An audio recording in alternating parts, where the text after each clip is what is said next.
Jai Hind everyone, my name is Gagandeep and I welcome you all on our YouTube channel named Proud NCC.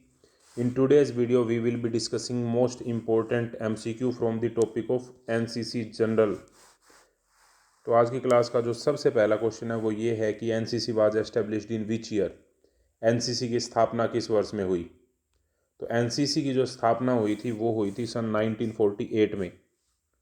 और 1948 में अगर हम बात करते हैं तो 15 July 1948 is the correct answer according to the official website of the NCC. दूसरी बात, अगर आपसे पूछा जाता है कि एनसीसी के हेडक्वार्टर कहाँ पे हैं, हेडक्वार्टर, तो हेडक्वार्टर है न्यू दिल्ली में। हेडक्वार्टर है एनसीसी के न्यू दिल्ली में। और अगर पूछा जाता है कि एनसीसी का जनक किसे कहा जाता है तो वे हैं पंडित हृदयनाथ कुंजरू जी। पंडित हृदयनाथ कुंजरू जी को एनसीसी का जनक कहा जाता है। ठीक है, तो ये कुछ इंपॉर्टेंट क्वेश्चन है, आपको वो ध्यान रखने हैं। नेक्स्ट क्वेश्चन की तरफ हम मूव करते हैं। What is the motto of NCC? बहुत ही आसान लेकिन इंपॉर्टेंट क्वेश्चन है। जो एनसीसी का मोटो है वो है यूनिटी एंड डिसिप्लिन, यानी कि एकता और अनुशासन। ये हमारा एनसीसी का मोटो है, आदर्श वाक्य है। आपको अब कमेंट बॉक्स में ये बताना है कि जो इंडियन आर्मी है हमारी, इंडियन आर्मी जो डे है वो तो 15 जनवरी को मनाया जाता है। अब आपको ये बताना है कि इंडियन आर्मी का आदर्श वाक्य यानी कि मोटो क्या है, ये आपको बताना है कमेंट बॉक्स में। नेक्स्ट क्वेश्चन की तरफ हम मूव करते हैं। नेक्स्ट क्वेश्चन हमारा यहाँ पे है question number 3। Who is the supreme commander of the Indian armed forces? भारतीय सशस्त्र बलों का सर्वोच्च कमांडर कौन होता है? तो भारतीय सशस्त्र बलों का सर्वोच्च कमांडर होता है राष्ट्रपति। राष्ट्रपति first citizen of the country भी होता है। तो अगर पूछा जाए कि भारत के पहले नागरिक कौन है, तो भारत के पहले नागरिक जो हैं वो जो भारत के राष्ट्रपति होते हैं वो होते हैं। तो आपको कमेंट बॉक्स में ये बताना है कि who is the supreme commander of the Indian armed forces right now. इस समय पे इंडियन आर्म्ड फोर्सेस के सुप्रीम कमांडर कौन है? नेक्स्ट क्वेश्चन ये कह रहा है कि हाउ मैनी डायरेक्टरेट निदेशालय does NCC have in India? NCC में कुल कितने निदेशालय हैं? तो एनसीसी में अगर ऑल ओवर कंट्री हम बात करें तो इस समय पे कुल 17 डायरेक्टरेट हैं। आपकी कौन सी डायरेक्टरेट है? Your directorate. ये आप बताएं सभी के सभी कि आपकी डायरेक्टरेट कौन सी है और आपकी डायरेक्टरेट का जो हेडक्वार्टर है वो कहाँ पे है। आपकी डायरेक्टरेट का जो हेडक्वार्टर है, जो ऑफिस है मेन, वो कहाँ पे है, ये आपको बताना है, क्योंकि इससे रिलेटेड क्वेश्चन आपकी जो डायरेक्टरेट स्पेसिफिक पेपर होगा उसमें पूछा जाता है। ठीक है। एनसीसी के जो मेन हेड होते हैं उन्हें हम डीजीएनसीसी बोलते हैं। क्या बोलते हैं बेटा? डीजीएनसीसी। और डीजीएनसीसी की फुल फॉर्म होती है डायरेक्टरेट जनरल ऑफ एनसीसी। और इनकी जो रैंक होती है वो होती है lieutenant general. Lieutenant general rank के ये अधिकारी होती हैं। इस समय पर हमारे डीजीएनसीसी कौन है, क्या आप बता सकते हैं? Next question. The headquarter of NCC is located in which city? NCC का मुख्यालय किस शहर में है? एनसीसी का मुख्यालय किस शहर में स्थित है? तो एनसीसी का हेडक्वार्टर जो है वो नई दिल्ली में है। कहाँ पर है? नई दिल्ली में। अब मैं आपको एक अच्छी चीज़ बताता हूँ इसके साथ। एनसीसी या फिर इंडियन आर्मी या फिर इंडियन नेवी या फिर इंडियन एयरफोर्स, इनमें से किसी के भी हेडक्वार्टर आपसे पूछ लिए जाएं, सभी का जो आंसर है वो क्या है? नई दिल्ली है। ठीक है। Next question. In which year was the NCC girls division established? NCC में गर्ल्स डिवीजन की जो एनसीसी में बालिका डिवीजन की जो स्थापना हुई या गर्ल्स डिवीजन की जो स्थापना हुई वो किस वर्ष में हुई? तो एनसीसी की स्थापना हुई 1948 में और गर्ल्स डिवीजन की स्थापना हुई 1949 में। तो ऑप्शन बी हमारा यहाँ पे सही जवाब है। वैसे एनसीसी में जो गर्ल्स कैडेट होते हैं उन्हें एसडब्ल्यू यानी कि सीनियर विंग कैडेट्स, और जो जूनियर डिवीजन में होते हैं उन्हें जेडब्ल्यू यानी कि जूनियर विंग कैडेट्स के नाम से जाना जाता है। Next question. क्वेश्चन नंबर हमारा है 7। The red colour in the NCC flag represent which wing? NCC ध्वज में लाल रंग किस विंग को दर्शाता है? तो एनसीसी ध्वज में भी 3 कलर होते हैं, लेकिन ये 3 कलर होते हैं red, deep blue, red, deep blue and sky blue.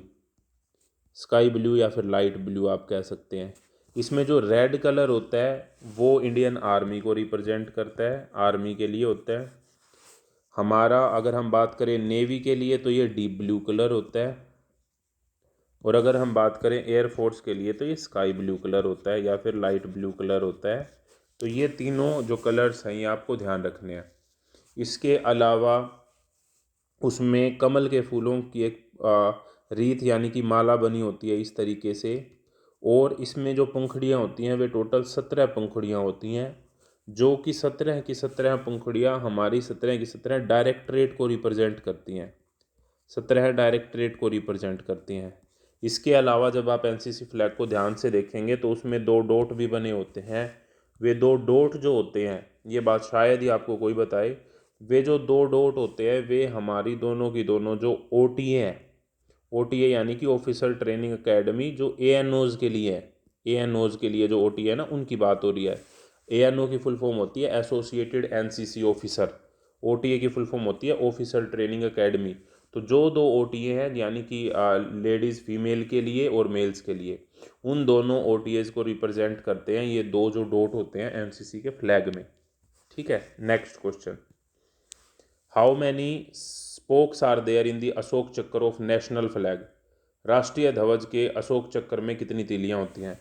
तो ये तो हमारे नेशनल फ्लैग की बात हो रही है, तिरंगे की बात हो रही है, तो उसमें 24 तीलियां होती हैं। ऑप्शन बी हमारा सही जवाब है। ठीक है, ये बात हमको ध्यान रखनी है। और जो हमारा नेशनल फ्लैग है उसमें भी 3 कलर होते हैं। आपको कमेंट बॉक्स में ये बताना है कि जो हमारा नेशनल फ्लैग है उसको कब अपनाया गया था। ठीक है, ये बताना है आपको। और तब तक मैं आपको बता दूं कि हमारा जो नेशनल फ्लैग है उसका जो डिज़ाइन बनाया था वो पिंगली वेंकैया जी ने बनाया था। किन्होंने बनाया था? पिंगली वेंकैया जी ने हमारे नेशनल फ्लैग के डिज़ाइन को तैयार किया था। नेक्स्ट क्वेश्चन, नेक्स्ट क्वेश्चन है who is known as the iron man of India. Bharat के लौह पुरुष के रूप में किन्हें जाना जाता है। तो ऑप्शन सी यहाँ पे सही जवाब है। सरदार वल्लभ भाई पटेल जी को भारत के लौह पुरुष के रूप में जाना जाता है, क्योंकि इन्होंने जो अलग अलग रियासतें थी उन्हें मिलाकर भारत देश को बनाने का कार्य किया था। आयरन मैन ऑफ इंडिया के नाम से इन्हें जाना जाता है।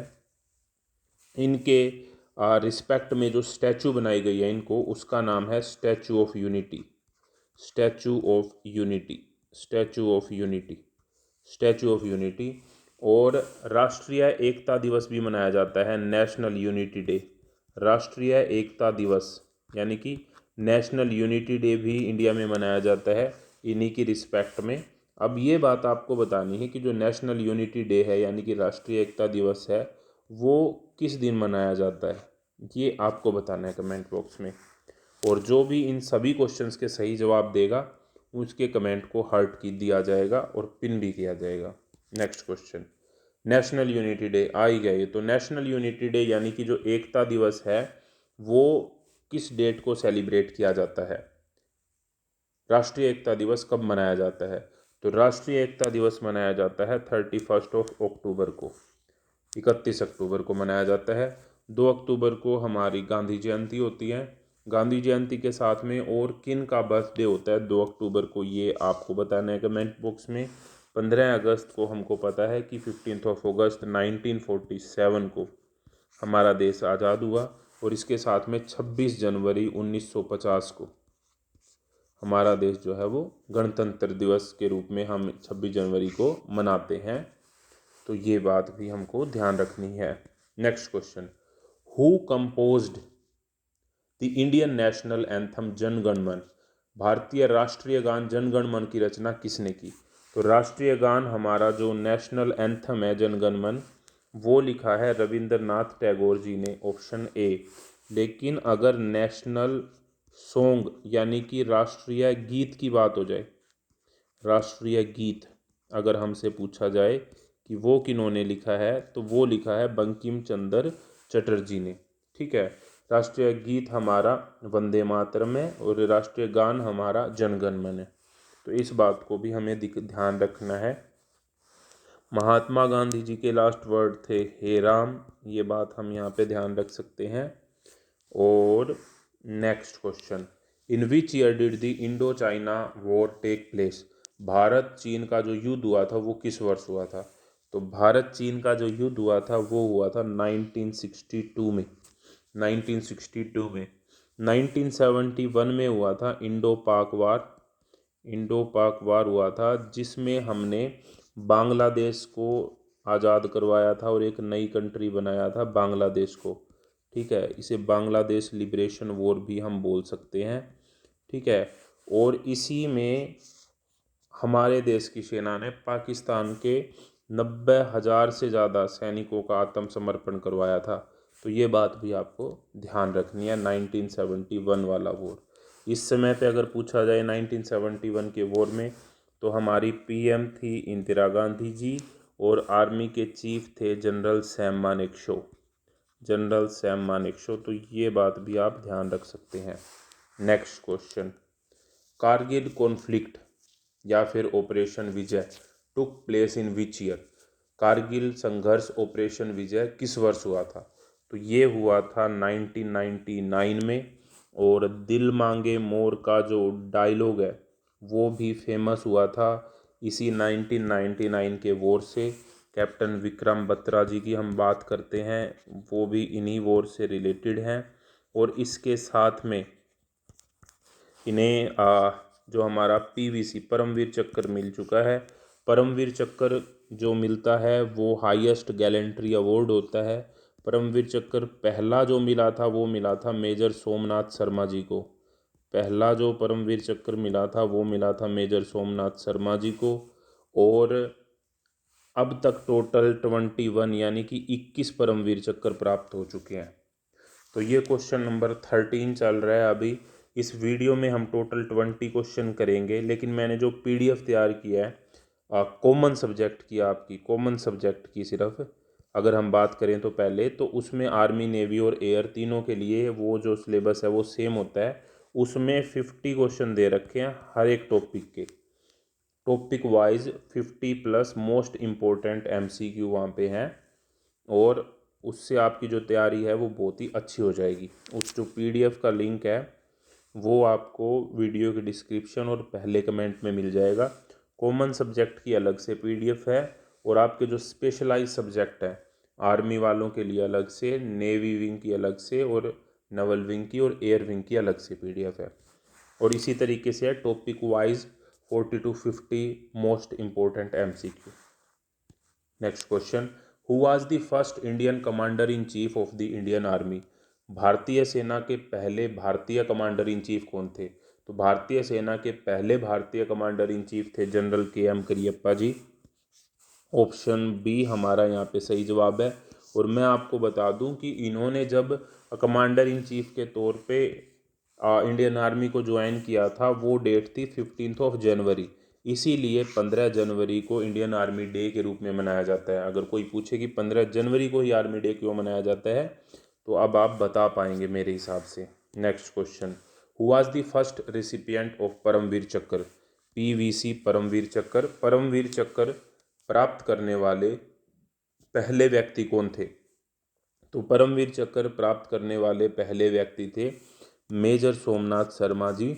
और जो 1947 वाला जो वॉर हुआ था इंडो पाक वार, यानी कि देश के आज़ाद होते ही जब पाकिस्तान ने अपनी हरकतें या करतूतें दिखानी स्टार्ट की थी, वो जो वॉर हुआ था उसके तहत मेजर सोमनाथ शर्मा जी को परमवीर चक्र मिला था। और पीवीसी की फुल फॉर्म भी कई बार पूछ ली जाती है, तो ये होता है परमवीर चक्र। Next question, the highest gallantry award given during war time? युद्ध काल में दिया जाने वाला सर्वोच्च वीरता पुरस्कार कौन सा है? तो युद्ध काल में जो दिया जाता है वो है परमवीर चक्र। ठीक है, और अगर शांति काल में पूछा जाता तो अशोक चक्र होता, लेकिन युद्ध काल में पूछा गया है तो ये है परमवीर चक्र। ऑप्शन सी हमारा यहाँ पे करेक्ट आंसर होगा। Next question, the highest gallantry award during peace time? शांति काल के दौरान दिया जाने वाला सर्वोच्च वीरता पुरस्कार कौन सा है? तो शांति काल के दौरान दिया जाने वाला सर्वोच्च वीरता पुरस्कार है अशोक चक्र। ऑप्शन डी हमारा यहाँ पे करेक्ट आंसर हो जाएगा। नेक्स्ट क्वेश्चन, द स्लोगन तुम मुझे खून दो मैं तुम्हें आज़ादी दूंगा वाज गिवन बाय। तुम मुझे खून दो मैं तुम्हें आज़ादी दूंगा का नारा किसने दिया था? तो ये जो नारा दिया था वो दिया था सुभाष चंद्र बोस जी ने। ऑप्शन बी हमारा यहाँ पे करेक्ट आंसर है। अगर पूछा जाए कि डू और डाई यानी कि करो या मरो का नारा किसने दिया था? तो ये दिया था महात्मा गांधी जी ने। ठीक है। और इनकलाब जिंदाबाद जो फेमस किया था वो किया था भगत सिंह जी ने। इनकलाब जिंदाबाद, इनकलाब जिंदाबाद। Next question, Indian army day is celebrated annually on. भारतीय सेना दिवस प्रतिवर्ष कब मनाया जाता है? तो इंडियन आर्मी डे जो मनाया जाता है वो हर साल 15 जनवरी को मनाया जाता है। 15 अगस्त और 26 जनवरी आपको पता है, 26 जनवरी रिपब्लिक डे। ठीक है। और हमारा 15 अगस्त इंडिपेंडेंस डे, इंडिपेंडेंस डे। ठीक है, तो ये ध्यान रखना है आपको। और next question, where is the Indian Military Academy located? IMA, IMA की फुल फॉर्म होती है Indian Military Academy. Indian Military Academy IMA जो है वो है देहरादून में। इसके अलावा जो इम्पोर्टेंट एकेडमी है जैसे कि एनडीए, एनडीए आपसे पूछी जा सकती है। आईएनए इंडियन नवल एकेडमी पूछी जा सकती है। एएफए एयरफोर्स एकेडमी पूछी जा सकती है। ओटीए ऑफिसर ट्रेनिंग एकेडमी पूछी जा सकती है। AFMC armed force medical college के बारे में भी पूछा जा सकता है। तो एनडीए खड़गवासला पुणे में है। INA Indian naval academy Ezhimala Kerala में है। एएफए दुंडीगल में है। ओटीए चेन्नई और गया में है। और AFMC armed force medical college Pune में है। तो ये भी आप इसके साथ साथ ध्यान रख सकते हैं। तो ये थे आज के 20 क्वेश्चंस। नेक्स्ट वीडियो के लिए जुड़े रहिए प्राउड एनसीसी यूट्यूब चैनल के साथ। नेक्स्ट वीडियो तक जय हिंद जय Bharat. Thank you very much.